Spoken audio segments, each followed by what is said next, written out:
inmediato y directo que tiene una persona para que otra persona ejerza determinada conducta. Esa conducta es derivada de una obligación que se contrajo, ¿verdad? De un compromiso que se celebró.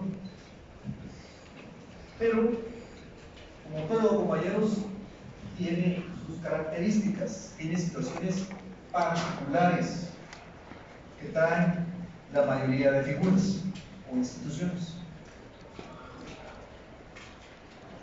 Vamos a comenzar con las primeras características. La primera es la aceptación del sentido objetivo y patrimonial de la prestación. Un poco alargado el título, ¿verdad? Un poco extenso, pero ahorita se van a dar cuenta por qué. Se recuerda que en la clase anterior nosotros platicamos sobre lo que era el aporte que había tenido el cristianismo. Y el aporte que había tenido el cristianismo era que la ejecución de una obligación, es decir, cuando se hace cumplir una obligación, ya no iba a ser de manera física, sino que iba a ser a través del patrimonio del deudor. Entonces, eso se abordó y se tomó como una característica muy propia de la obligación.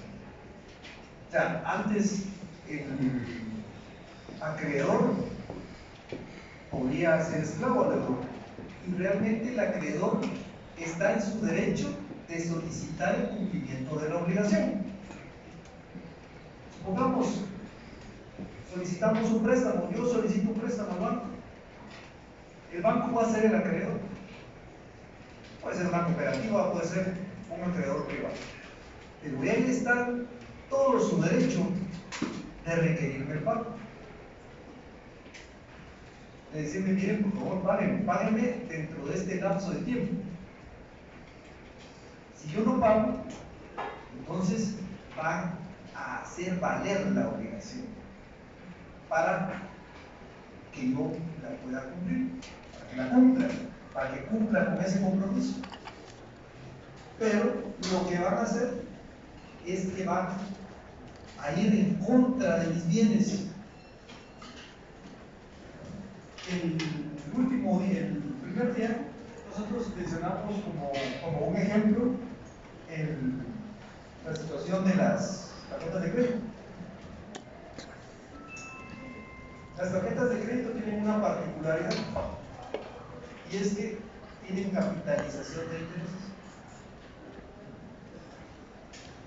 Supongamos que el capital son 100 quetzales.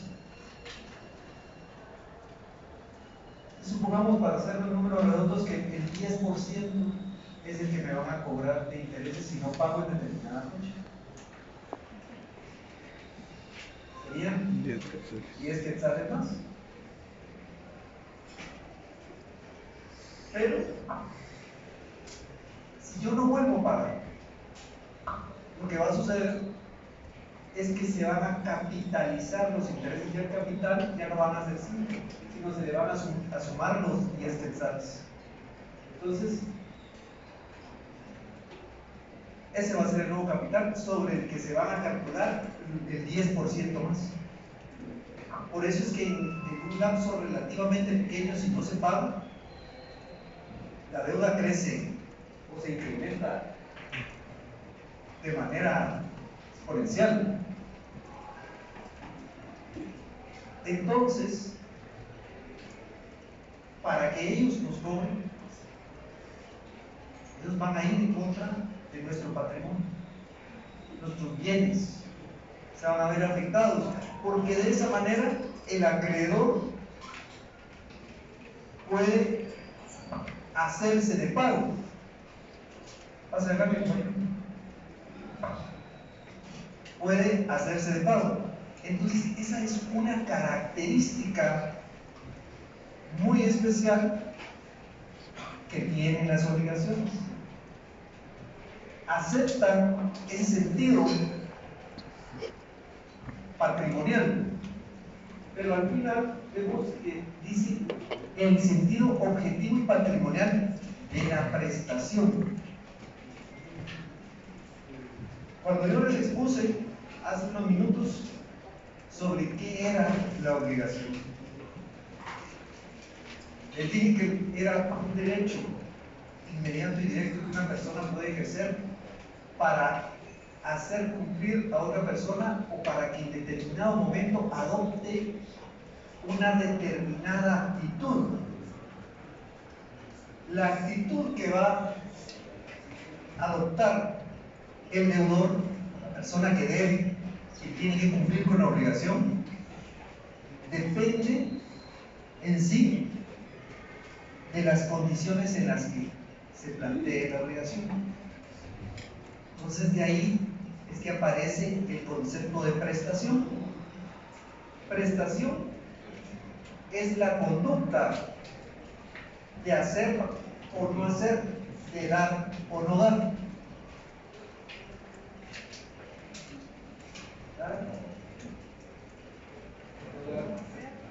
Hacer o no hacer. Y básicamente, compañeros, esos son los tipos de obligaciones que existen. Ya más adelante veremos cómo se subdividen y cómo doctrinariamente aparecen, pero básicamente, derivado del concepto de prestación,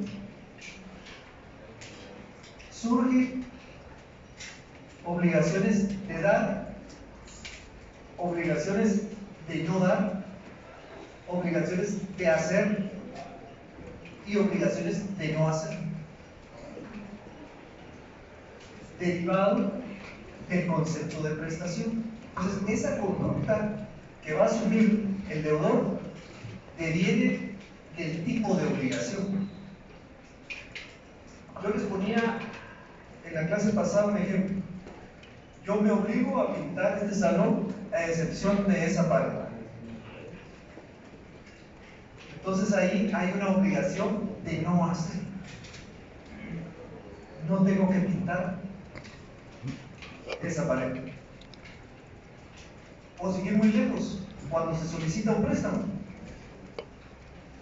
tengo que devolver, tengo que dar el dinero. Es una obligación de dar. Es una actitud de dar de parte del deudor. Entonces la prestación ahí es la actitud que tiene el deudor, que tiene que asumir el deudor para cumplir con la obligación. Pues tengo que dar cierta cantidad de dinero. No tengo que dar cierta cantidad de dinero durante determinado tiempo. Tengo que hacer determinada actividad. O como les ponía el ejemplo de la pared que no debo pintar, no la debo de pintar durante determinado tiempo. Entonces, esas actitudes que asume el deudor son para poder cumplir con la obligación. Si ya existe un incumplimiento, entonces se va a ir en contra de sus bienes. ¿Por qué en contra de sus bienes? Porque los bienes tienen que ser susceptibles pecuniariamente, tienen que tener validez en dinero. Y eso, compañeros, es algo bien especial del derecho civil. Ustedes ven, por ejemplo, el derecho penal. En el derecho penal hay deducción de responsabilidades personales. Se puede privar de libertad a una persona. Pero en el derecho civil no. En el derecho civil se deducen responsabilidades civiles, daños y perjuicios. Y los daños y perjuicios deben de estar estimados en dinero. Entonces el derecho civil es pecuniario eminentemente. Y si nos van a deducir responsabilidades, nos van a decir, bueno, tienen que pagar tanto. Y eso, compañeros, puede ser algo muy la deducción de responsabilidades civiles. Hay que pagar. Y en esta característica es donde se engloba de mejor manera, porque se acepta que el patrimonio pueda responder por el incumplimiento de una obligación. A eso es a lo que se refiere eminentemente esta primera característica: aceptación del sentido objetivo y patrimonial de la prestación. Veamos ahora la atenuación del principio de la responsabilidad patrimonial universal. Esa es la segunda característica. Nosotros ya vimos ahorita que si en un momento existe un incumplimiento por parte del deudor, es decir, por parte de la persona que deba de cumplir con la obligación, entonces el acreedor está en el derecho de requerir el pago a través de nuestros bienes. Pero resulta, compañeros, que de todo hay excepciones. Entonces, en este caso, se atenúa, se rebaja el principio de la responsabilidad patrimonial. Es decir, en pocas palabras, no todo el patrimonio se puede embargar, no todo el patrimonio va a responder por el cumplimiento de una obligación. Eso es lo que quiere decir, compañeros.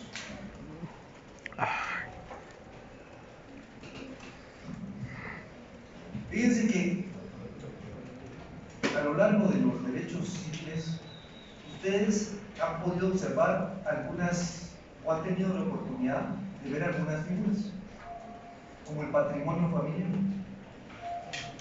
Se constituye patrimonio familiar en relación a determinados bienes que van a servir o van a ser utilizados por una familia. Entonces, muchas veces se utiliza esta figura. Esta se utiliza mucho, por ejemplo, en bienes que otorga el Estado. Entonces, los otorga bajo la limitación de patrimonio familiar. Este bien constituye patrimonio familiar. ¿Y qué quiere decir eso? Quiere decir que el bien no es embargable. No puede ser objeto de limitaciones. No lo puedo vender, sino hasta que haya transcurrido cierto tiempo. Generalmente en el patrimonio familiar se constituye hasta que los hijos son mayores de edad o durante un tiempo determinado, generalmente son 25 años. Eso no es algo general, sino que la mayoría de veces que se constituye por ese tiempo, porque se estima que en ese tiempo la mayoría de los hijos ya alcanzan la mayoría de edad. Entonces, esto quiere decir que hay una limitante sobre el patrimonio que se va a utilizar o que se va a ejecutar. En determinado momento, si yo voy a solicitar un préstamo, volviendo a ese ejemplo, el acreedor, vamos a decir al banco, investiga y se da cuenta si hay alguna limitación que impida que él pueda ejecutar ese bien para hacerse de pago, que impida en determinado momento volverlo a vender. Puede decir, mire, fíjese que lo que sucede es que la casa que usted me está otorgando para garantizar el crédito que está solicitando constituye patrimonio familiar. Si usted en determinado momento no me paga, yo no puedo ejecutarlo, no puedo decirle, mire, voy a vender este bien para poder cumplir con lo que yo le presté. Entonces, eso, compañeros, es una atenuación. De hecho, hay otras situaciones que se presentan, claro, no tan efectivas y tan contundentes como el patrimonio familiar, pero en algunos casos hay regímenes que se constituyen en el matrimonio, ¿verdad? Separación absoluta, comunidad absoluta, comunidad de gananciales. Eso lo vieron ustedes en los civiles precedentes. Entonces, resulta que yo voy al banco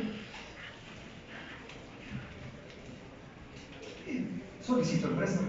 Entonces el banco me dice, miren, dice que lo que sucede es que usted adquirió el bien en tal fecha y contrajo matrimonio en tal otra fecha. Tiene que traerme por lo menos una anuencia de cónyuge para que podamos nosotros disponer de él. Entonces, ahí ustedes pueden darse cuenta, compañeros, cómo el patrimonio también puede verse afectado. Si bien es cierto, ya no se puede constituir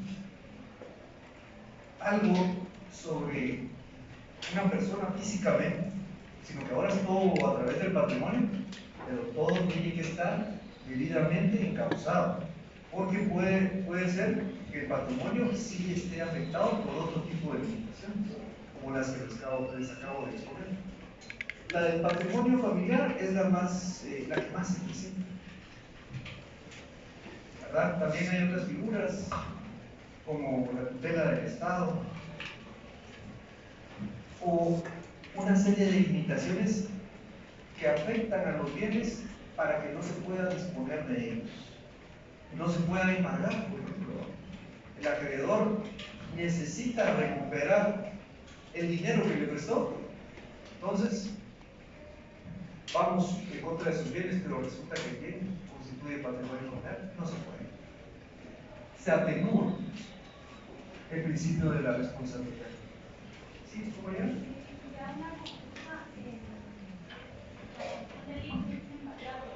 La pensión del IX. La pensión del IX, en teoría, tendría que tener algunas limitaciones para evitar que pueda en determinado momento trabar embargo. Puede ser que la persona tenga algunas deudas o adquiera algunas deudas, pero depende de qué obligaciones sean las que contraigan. Si es por alimentos, la situación cambia. Entonces ahí puede haber, no es lo mismo una deuda de tipo eminentemente civil que una deuda que se deriva de alimentos, donde incluso el porcentaje a embargar puede ser más alto. Entonces, son cosas que al momento de analizarse tienen que verse bien, depende de qué tipo de obligación sea la que tiene que cumplir. A ver, compañera. Los bienes en usufructo, por ejemplo, serían una limitante. Fíjese que los bienes en usufructo probablemente en determinado momento pudieran ser una limitante, y le comento por qué. Fíjense que al momento de constituir un usufructo, queda libre la propiedad, pero una parte de la propiedad, que se le conoce como nuda propiedad, y los derechos en relación a los frutos ya pertenecen al usufructuario. Entonces, si en determinado momento se va a tratar embargo únicamente en relación a la nuda propiedad, no habría problema. De hecho, al momento de constituir una hipoteca sobre un bien que tiene usufructo, generalmente los bancos hacen eso. Llaman al usufructuario para que también constituya una hipoteca sobre los derechos usufructuarios que tiene, a fin de que todo el bien pueda constituir una garantía. Pero eso no es necesario. O sea, tengo aquí la nuda propiedad y el usufructo.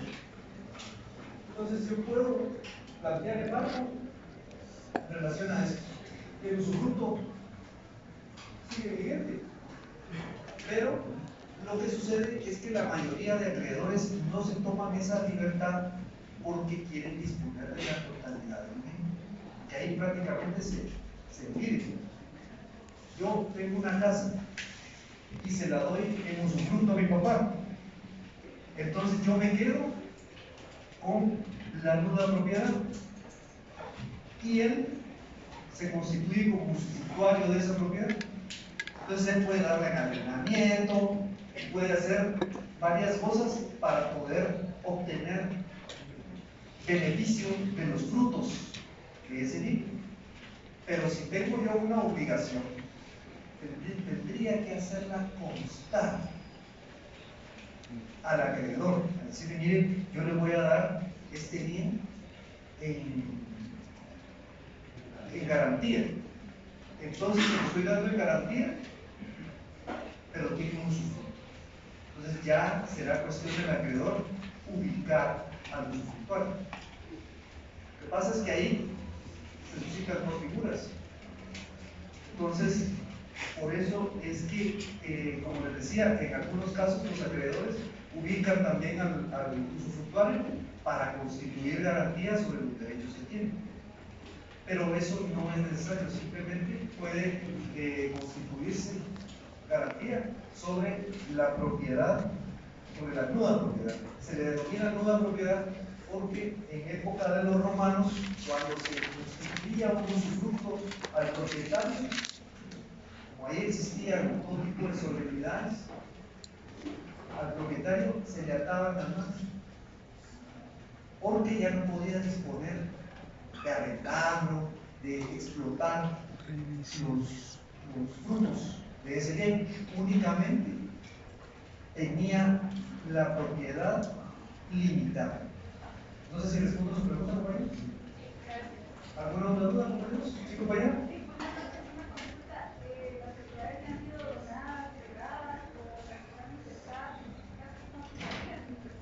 Fíjense que hay algunas propiedades en las cuales hay alguna constitución o alguna limitación. En el caso de la donación, no necesariamente puede estar limitada. Simplemente la donación se le otorgó, se le transfirió el derecho, se le transfirió la propiedad y ya se puede disponer, ya la persona puede disponer. El caso de las herencias es un poco distinto, pero en relación a las donaciones, como la transferencia de la propiedad se puede dar a través de la compraventa, de la donación o de la permuta. Entonces ahí ya se adquiere la propiedad y ya se puede constituir algún tipo de limitación sobre la misma. ¿Alguna otra pregunta, compañeros? ¿Sí, compañero? Esta característica hace alusión, por ejemplo, cuando el juez tiene embargo hacia una persona y por ejemplo, el juzgado solo puede entregar un 35% del salario de la persona, ¿verdad? Es que lo que sucede es que en las obligaciones de tipo civil se paga un 35%, nada más, porque si no la persona no tiene cómo sobrevivir. Era más o menos lo que comentaba aquí con la compañera. En el caso de las situaciones de familia, por ejemplo, ahí sí el pago que se paga puede ser hasta un 50%, y si hay demasiada necesidad, un 10% más. Pero en este caso es un 35% porque la obligación es eminentemente civil, no hay alimentos de por medio. Entonces ahí no hay problema. Se plantea, generalmente los jueces no topan ese porcentaje, lo hacen en un porcentaje más bajo, sino que llegan a el tope, digamos, es el 35%. Pero eso es solo para las obligaciones de tipo superior. ¿Sí, compañero?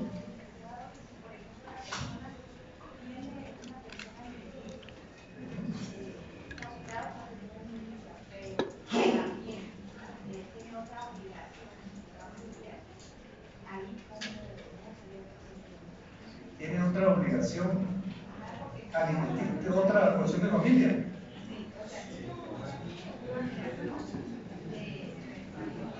Escuchemos, por favor, compañeros.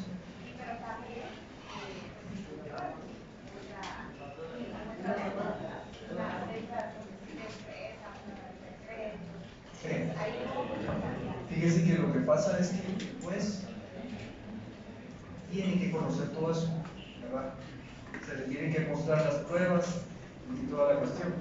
Pero resulta que las obligaciones derivadas de una pensión alimenticia de familia tienen prioridad. Porque el menor depende de eso, son alimentos. Entonces, eso lo consideran también los jueces. Al momento de trabajar un embargo, claro, tal vez no se le va a embargar la totalidad del porcentaje, como comentamos con los compañeros, pero sí, teniendo en consideración que tiene que cumplir con alimentos, tal vez sea un poco más bajo, pero igual tiene que cumplir con agua. Yo creo que ella lo que es como un embargo sobre un embargo o algo así. Lo que sucede es que se va a trabajar un embargo en relación a un bien que va a garantizar los bienes, los alimentos. Si en determinado momento se quiere plantear un embargo en relación a ese mismo bien, es un poco más difícil porque ya está garantizando una persona alimentación. Habrá que buscar otro bien o puede constituirse una hipoteca en segundo lugar. Bueno, compañeros, continuemos. Crisis de la autonomía de la voluntad.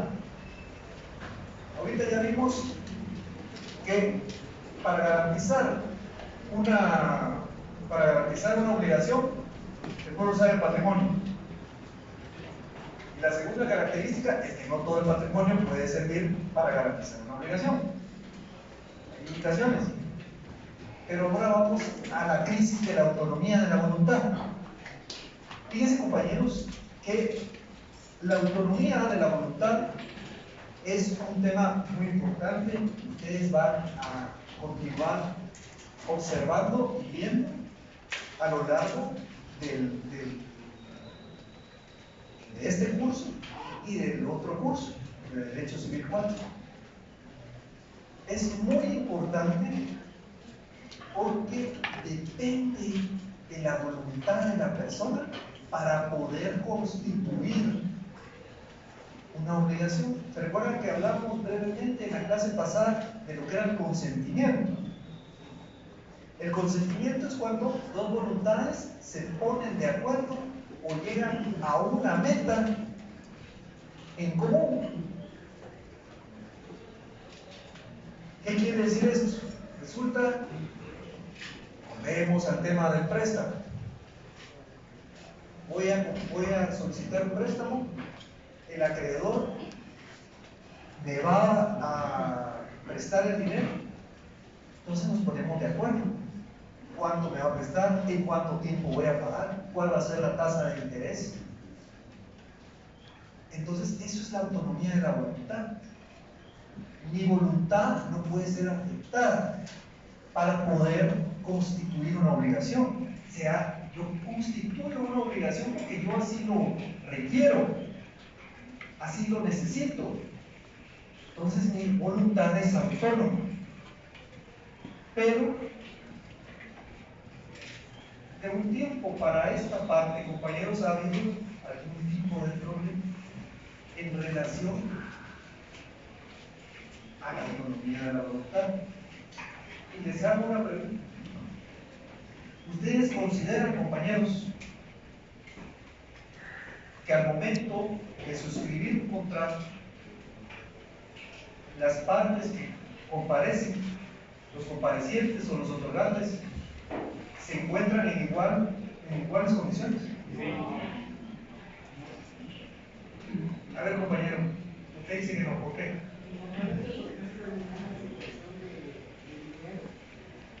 La necesidad es más grande.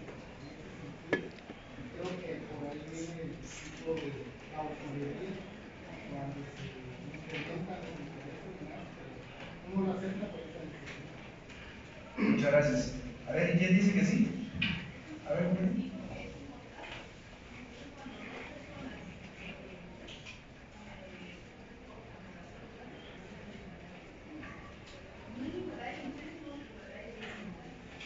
Bueno, pues, muchas gracias, compañero. A ver, compañero.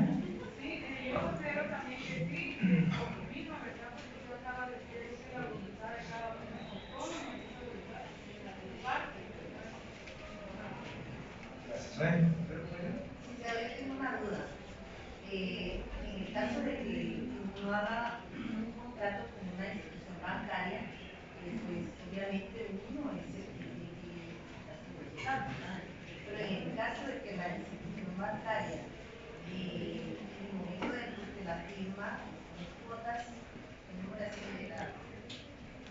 De repente, yo sepa, no porque uno esté a mente a que pueda cambiar la tasa, le incrementen la cuota, le incrementen el préstamo, no le avisan a uno. ¿Qué pasa? Miren, fíjense que en ambas respuestas, compañeros, la respuesta que dio el compañero y las que dieron las compañeras, hace mucho tiempo existía un programa donde si uno contestaba acertadamente la pregunta, decía uno, bueno, así se contesta. Yo se lo pudiera decir a todos los que compartieron su opinión, y es que fíjense que si en determinado momento estamos celebrando un contrato, en teoría estamos en igualdad de condiciones jurídicamente, en teoría. Pero hay aspectos que se deben de tomar en consideración, y como bien decía el compañero, muchas veces hay necesidad y sí hay un desequilibrio al momento de plantear o de accionar un contrato.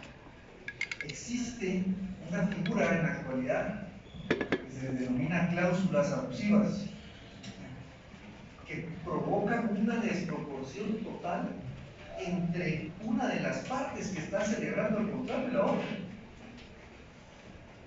Y vamos a poner un ejemplo, precisamente lo que decía la compañera, el hecho de que modifiquen la tasa de interés.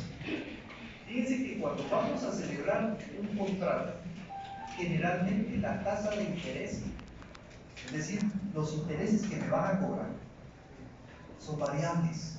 La tasa es variable y nosotros lo aceptamos así. Firmamos el contrato así.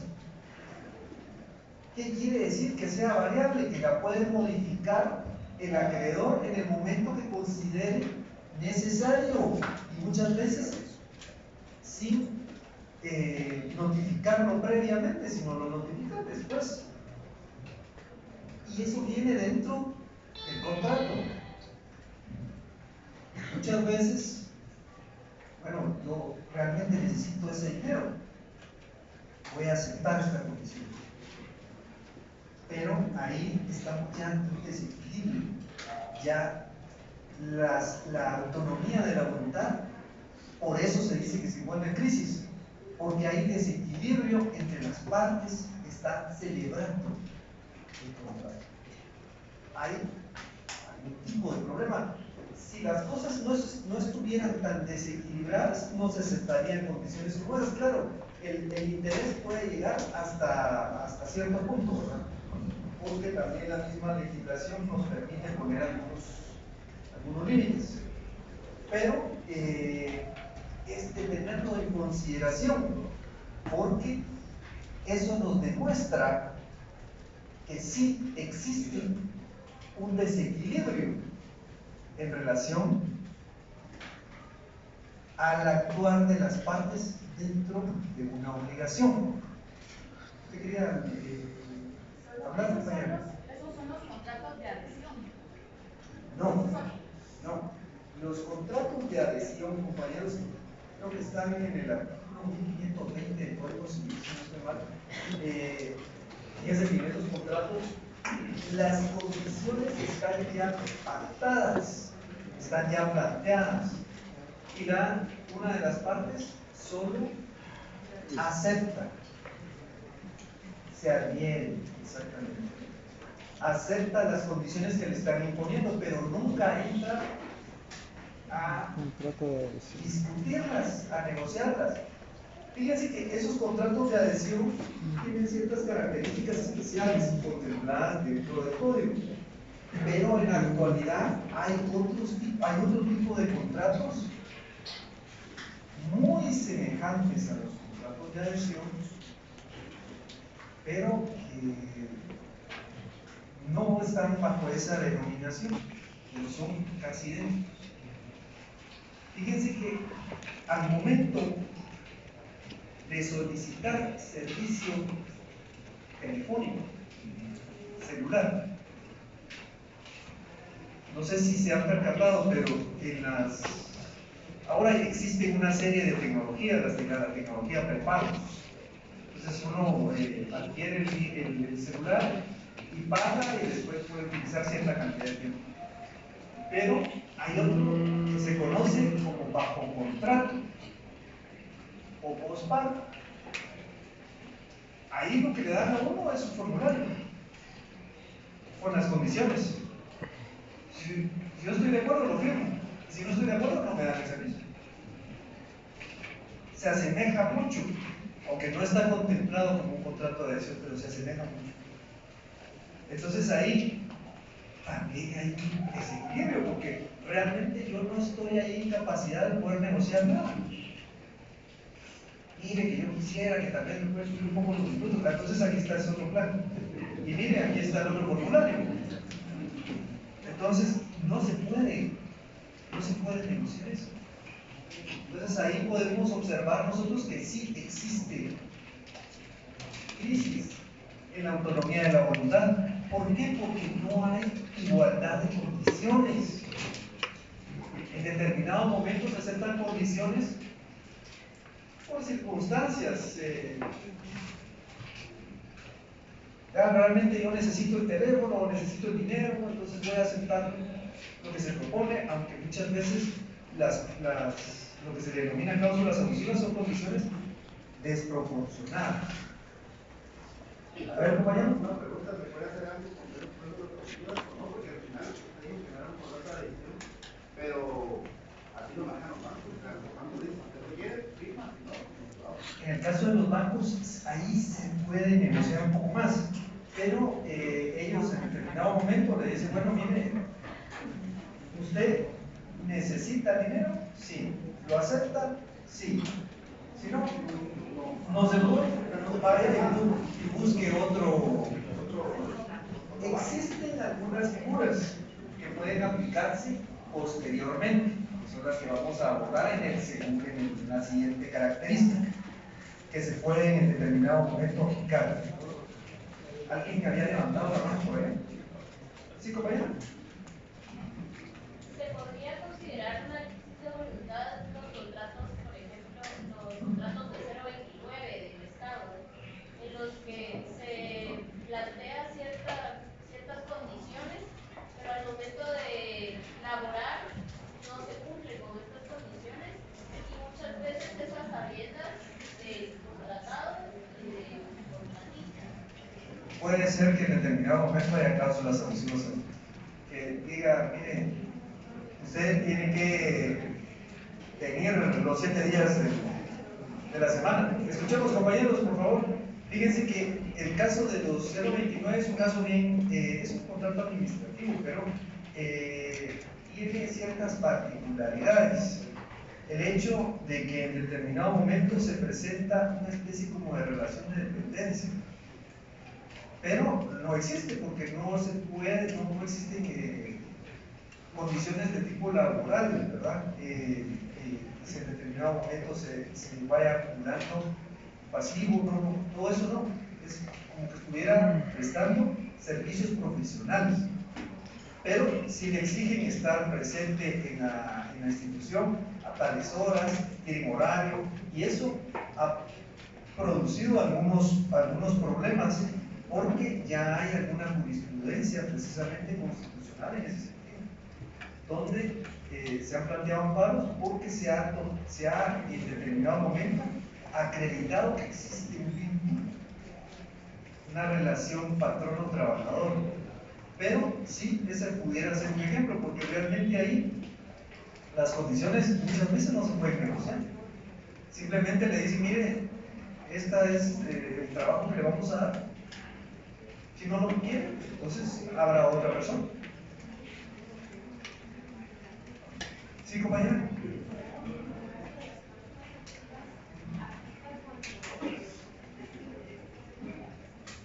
Fíjese que lo que pasa es que existe en nuestro Código Civil una forma de establecer el interés hay una tasa legal, donde si los intereses están muy desproporcionados, entonces sí se puede acudir a un órgano jurisdiccional y plantear, mire, fíjese que esto sobrepasa el interés legal que se está planteando, que se está planteando sobrepasa el interés legal por lo máximo que se puede establecer. Porque lo que sucede es que en algunos préstamos incluso existe la tasa LIBOR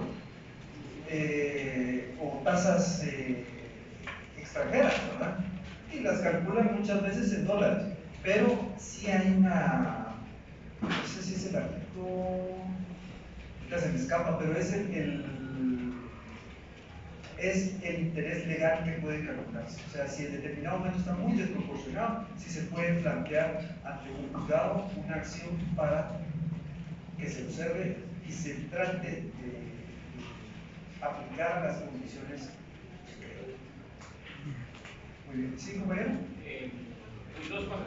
Para responder a la compañera, las tasas de interés, bueno, los casos que tengan casos de interés muy altos se pueden presentar en la competencia de bancos, que es la que de situaciones, con copia de su contrato. Bueno, normalmente los bancos siempre, cuando dan un préstamo, siempre se les presenta una tabla de amortización, donde va proyectado por el capital, interés, seguro y todo lo que vaya conforme al plazo fijado. Entonces, es muy probable que los bancos tengan una variación entre los intereses, a menos de que el interés esté capitalizando todos los meses y no hay una voluntad de pago. Ahí sí, pero eso se presenta a las presidencias de bancos. Y lo que era de los cláusulas abusivas, sí se puede dar en los bancos. Yo creo que el ejemplo más claro hoy en día es los seguros y la membresía.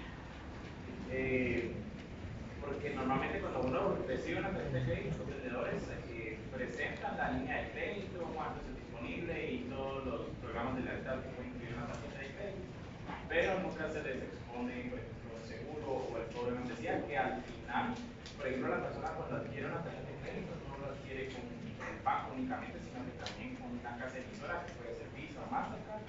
Entonces, al final esas cláusulas abusivas a veces no recaen tanto en el banco, sino que recae también en la casa emisora donde está la tarjeta, pero sí existen. Muchas gracias, compañero. Es bueno saber algunas características, pero lo que sucede es que si en determinado momento se quiere disminuir la tasa de interés o quiere ajustarse, si se puede acudir a un órgano jurisdiccional, precisamente por la tasa de interés legal que la misma ley establece. Lo que sucede es que sí es muy difícil, es muy complicado. Entonces, las cláusulas abusivas se presentan entre las partes, entre los otorgantes que celebran el contrato. Uno tiene más beneficios que otro, eso es en pocas palabras. Uno va a tener más beneficios que otro. Entonces, esto es un problema porque es muy complicado muchas veces tener un equilibrio entre las partes, porque es muy complicado. Hay situaciones tales como las que plantea la compañera o las que plantea aquí el otro compañero, cuestiones de necesidad o cuestiones meramente legales administrativas que produce o que está constituida la situación de esa manera. Entonces sí hay una desproporción, entonces sí está en crisis la autonomía de la voluntad está en crisis. Ahora veamos la otra característica, el revisionismo contractual.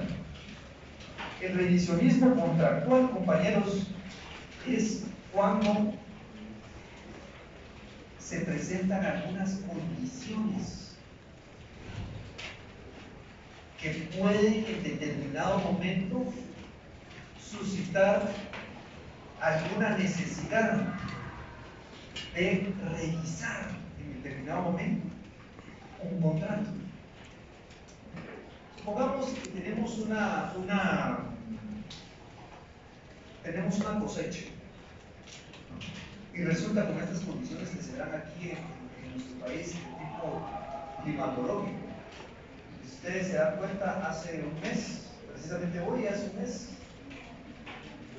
estábamos en diciembre, estábamos celebrando Navidad y había temperaturas un poco bajas, incluso había heladas, habían ondas frías.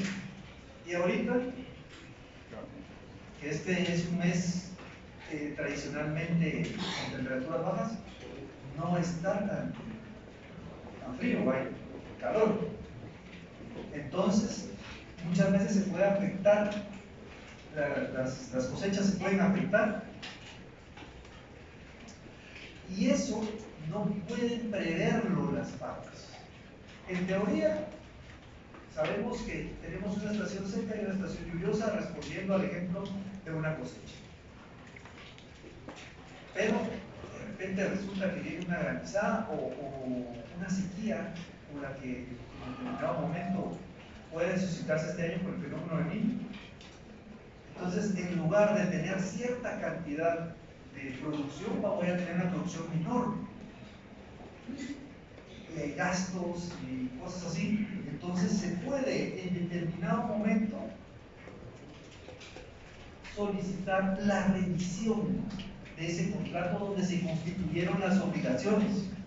Pero eso tendrá que ser a través de un órgano jurisdiccional, es decir, a través de un tribunal, de una manera judicial, para que se revise el contrato y se pueda replantear por orden del juez, porque en determinado momento hay algunos cambios. De igual manera, es la teoría de la imprevisión, porque surgen imprevistos que no se tienen planteados. En la actualidad, la mayoría de cosas se tratan de adecuar. Nosotros sabemos que hay unas sequías de este año, o se prevé que sea un año no tan lluvioso, pero puede ser que en determinado momento se dispare una sequía que no estaba planificada o que no estaba prevista.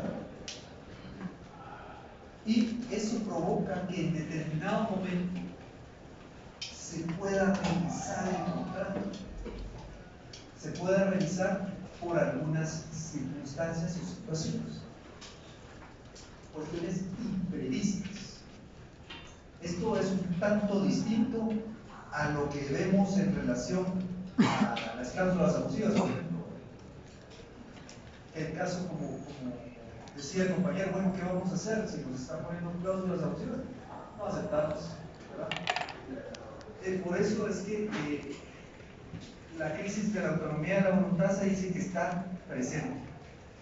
Luego está el revisionismo contractual, permite en determinado momento revisar el contrato, hacer un análisis, depende de las imprevisiones que surjan. Y luego, compañeros, la última de las características es la modificación del principio de culpabilidad. Fíjense que esto se deriva del tiempo de la revolución industrial. En Europa, en los siglos XVII, XVIII, XIX, surge un movimiento en Inglaterra que se le denomina revolución industrial. Entonces, la producción se industrializa la producción de todo tipo de productos. Entonces, al producirse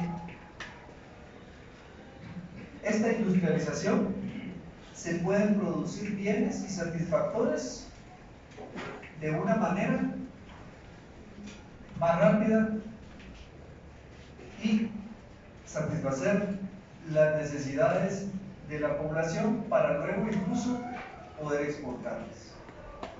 Esto hace que en Europa pues, crezcan no solo el poder monetario, sino bélico, todo. Pero surge una situación, como hay extensas jornadas de trabajo, muchas veces había accidentes, se producían accidentes. Entonces surge la doctrina de la culpabilidad. ¿Qué es la culpa? La culpa es cuando se produce algún incidente, pero por negligencia. No hay dolo, es decir, no hay intención. Es por negligencia que se produce, que se suscita. Entonces, derivado de esta negligencia, hay una culpa y hay un daño. ¿Y quién tiene que reparar este daño? Es decir, el daño es una obligación que se genera. Porque hay que cumplir, hay que pagarlo, hay que repararlo. ¿Quién lo va a pagar? Lo va a pagar la persona que incurrió en él. Es decir, la persona que fue negligente y produjo un daño. ¿Por qué les comento esto? Porque lo que pasa es que esto también es una forma de obligar. Ya nosotros vamos a ver las fuentes de las obligaciones, y dentro de las fuentes de las obligaciones están los delitos, donde hay dolo, hay intención de producir un daño. Entonces, ¿quién va a reparar ese daño? En este caso no hay intención, pero hay negligencia. Una persona actúa negligentemente, se pasa un alto, por ejemplo, choca otro carro. Tal vez no fue con su intención, pero lo que sí produjo fue un daño. ¿Y quién lo va a reparar? El que lo ocasionó, aunque haya sido negligente. Derivado de esto, surge un tema que es un tema bastante complicado, que precisamente aquí el compañero lo mencionó, que son los seguros. ¿Verdad? Muchas veces los seguros responden por daños que se producen, primas ahí que cubren. Derivado de esto, es este movimiento que se produjo en Inglaterra, que se extendió a toda Europa, surge la teoría del riesgo creado, y es cuando una persona a propósito se lastima o crea un peligro para que sea remunerado. Entonces, esta teoría trataba en determinado momento de analizar la culpa, ¿verdad? ¿Realmente lo hizo sin intención? ¿Realmente fue negligente? ¿Realmente no tenía la intención de provocar el daño? Porque luego ya cuando aparecen los seguros, entonces ya hay se cubre el daño. Pero aquí es donde aparece el riesgo creado. ¿Realmente será que lo hizo sin intención? ¿Será que lo hizo para que se le remunerara o se le apoyara? Entonces todo surge porque la culpa genera obligaciones contra ellos. Es decir, como se produce un daño, alguien tiene que reparar ese daño. Y ese daño es una obligación, porque va a haber un acreedor y va a haber un deudor. Alguien que tenga que cumplir y alguien que exija que se cumpla. Entonces, miren compañeros, básicamente las características son la aceptación del sentido objetivo y patrimonial de la prestación, atenuación del principio de la responsabilidad patrimonial universal, crisis de la autonomía de la voluntad, revisionismo contractual y modificación del principio de culpabilidad. Esas son las características, básicamente, que están explicadas de manera breve en las presentaciones que les remitimos hoy por la tarde, para que ustedes puedan tener y puedan ampliarlo incluso con las notas que tomaron el día de hoy. ¿Tienen alguna duda, compañeros? ¿Alguna inquietud? ¿Sí, compañero? Así es un artículo que está en la atenuación del, es un ejemplo de la atenuación del principio de la responsabilidad patrimonial. ¿Sí?